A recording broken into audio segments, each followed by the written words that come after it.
কেউ এড়িয়ে যেও না। আজ দেখি ভোলে বাবাকে কারা কারা ভালোবাসো। অন্য সব ভিডিওটা দেখলে তোমরা তো লাইক কমেন্ট করো, আজকে দেখি ভোলে বাবাকে কারা কারা তোমরা ভালোবাসো, লাইক কমেন্ট করো।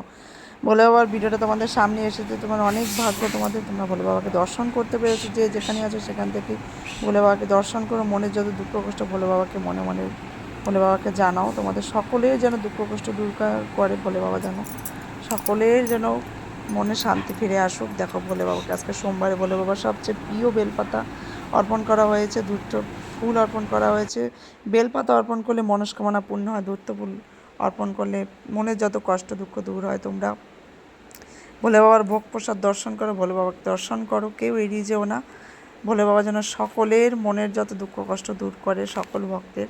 তো দেখো আজকে আমি আমার ভগবান শ্রীকৃষ্ণ রাধারানীকে দর্শন করো। ভগবান শ্রীকৃষ্ণ রাধারানীকে আমি খুব সুন্দর করে সাজিয়েছি, মালা পরিয়েছি। গোপাল সোনার ভোগ দর্শন করো, ভোগ দর্শনে সকলেই যেন দুর্ভোগ কাটে, কেউ বেরিয়ে যেন, সবাই বলো জয় বাবা।